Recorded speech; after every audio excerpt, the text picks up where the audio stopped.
Bonjour à tous et bienvenue en enseignement scientifique, partie physique pour les premières, son et musique. Je vous invite à regarder déjà la partie 1 pour avoir les caractéristiques d'une onde sonore et qu'est-ce qu'une onde sonore. Et on va regarder la suite maintenant, la partie numéro 2 et notamment la décomposition d'un son. Qu'est-ce que c'est la décomposition d'un son? Elle permet de déterminer l'intensité relative de chaque fréquence qui compose un son à partir d'un graphique. Qu'est-ce que ça veut dire? Ça veut dire qu'on va tracer la fréquence en fonction de l'intensité. Mais comment est-ce qu'on va faire?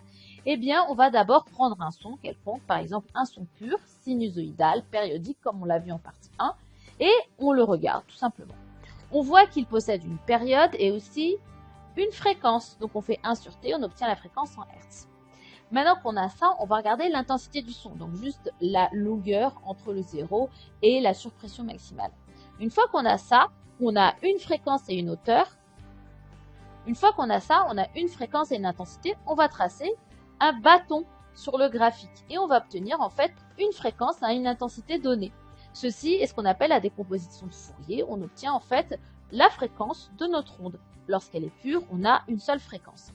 Maintenant, si le son est complexe, on n'a pas de son sinusoïdal. C'est une somme de sons sinusoïdales et du coup, c'est un son complexe qui va donc posséder plusieurs fréquences. Regardons sa décomposition sinusoïdale. On voit que ce son est constitué d'un premier signal qui possède une première période, et puis un deuxième signal qui possède une deuxième période, ainsi de suite, et on va pouvoir déterminer les fréquences F0, F1, F2, F3, F4 en faisant 1 sur T0, 1 sur T1, 1 sur T2, ainsi de suite.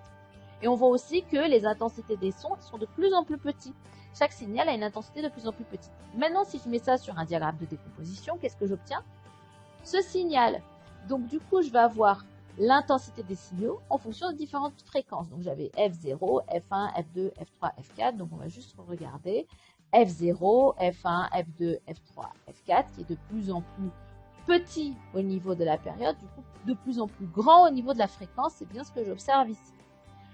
Du coup, qu'est-ce que je vais pouvoir définir? Je vais pouvoir définir la notion d'analyse spectrale d'un son. Ceci permet d'obtenir les fréquences d'un son en fonction de leur amplitude. C'est donc la composante sinusoïdale en fonction de la fréquence. Maintenant, quelles sont les caractéristiques d'un son? Eh bien, on va définir la notion de hauteur. Hauteur ou fondamentale. Qu'est-ce que c'est une hauteur? Attention, c'est une fréquence.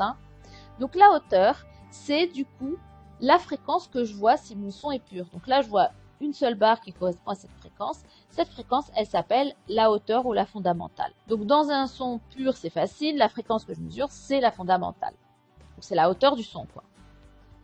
La hauteur du son, c'est la note que j'entends en réalité. Maintenant, dans un son complexe, je vais obtenir en fait une première période sur l'ensemble du motif. Puis les sous-périodes, je ne vais pas les voir puisqu'il faut décomposer le son pour les voir. Du coup, je vais faire une décomposition de Fourier. Voilà ce que j'obtiens. J'obtiens plusieurs fréquences et la plus petite, c'est la fondamentale. Mais maintenant, quelles sont ces autres fréquences que j'obtiens? En réalité, ce sont des multiples de la fondamentale. Je vais pouvoir définir le timbre d'un son. Qu'est-ce que c'est le timbre d'un son? C'est l'ensemble des harmoniques ainsi que sa fondamentale. Donc la fondamentale, je vais l'appeler F0. Et lorsque je la multiplie par un nombre entier, non nul évidemment, je vais obtenir l'ensemble des fréquences harmoniques. 1 ne compte pas, puisque si je fais 1 fois F0, j'obtiens F0, la fondamentale. F1, F2, F3, F4 qui correspondront aux fréquences des harmoniques. Donc voilà ce que je vais obtenir. J'ai F0, la fréquence la plus petite qui correspond à la fondamentale, 2F0, première harmonique, 3F0, deuxième harmonique, 4F0, troisième harmonique, 5F0, quatrième harmonique. Merci beaucoup de m'avoir écouté et on se voit pour la troisième partie qui parlera de tout ce qui est niveau et intensité sonore. Au revoir!